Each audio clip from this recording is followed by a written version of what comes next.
Billac. Oui, merci Monsieur le Président. Merci à nos invités du jour pour ce rapport. J'ai lu dans le rapport que la mise au point du projet de création de l'ANCT avait été confiée très largement à un cabinet de conseil. Est-ce qu'on pourrait savoir de quel cabinet on parle? Vous savez qu'on porte un intérêt particulier dans ce Sénat à l'activité des cabinets de conseil dans l'action publique. Ce n'est pas Arnaud Bazin qui va nous contredire sur ce sujet.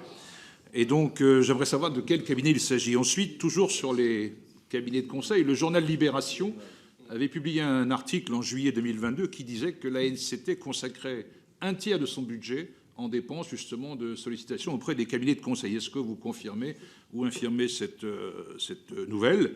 Troisième point qui m'a interpellé sur les ressources humaines. Vous faites état de nombreux départs au sein de l'ANCT et de difficultés du recrutement. Est-ce que vous avez des explications là-dessus? Comment se fait-il qu'on ait autant de mal à garder les gens et ensuite à recruter? Ensuite, quatrième point, effectivement, plus largement sur le fond, je suis reparti du rapport que la délégation aux collectivités territoriales du Sénat avait commis l'an dernier, il y a un an exactement, et on retrouve des constats qui avaient été faits.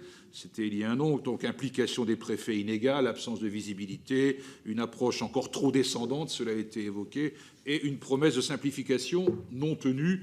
Voilà pour les constats. Mais la délégation avait aussi formulé des recommandations très précises. Donc je voudrais savoir si en un an, des choses ont été engagées. J'ai cru comprendre que oui, le directeur de l'ANCT nous l'a indiqué, mais je vais les rappeler. Il s'agissait de créer un dialogue direct avec les élus locaux. Bernard Delcros l'a également évoqué. Deuxième point, utiliser les échanges au sein du conseil d'administration de l'ANCT afin d'établir une feuille de route pour 2023-2026. Est-ce qu'on a avancé sur ce point? Est-ce qu'il y a eu au niveau gouvernement une instruction ministérielle en direction des préfets dont l'implication semble inégale et pour lesquels des questions se posent quant à la mobilisation autour de cette agence? On parlait également de doubler le nombre de référents territoriaux. Je crois comprendre que ça a été fait. J'ai entendu l'info tout à l'heure. Renforcer le dialogue avec les conseils régionaux. Est-ce qu'on a avancé sur ce sujet?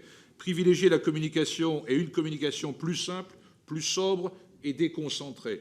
Donc voilà ce qui figurait dans les recommandations du rapport de la délégation aux collectivités. Est-ce que sur ces points, il y a eu des avancées précises et particulières? Merci.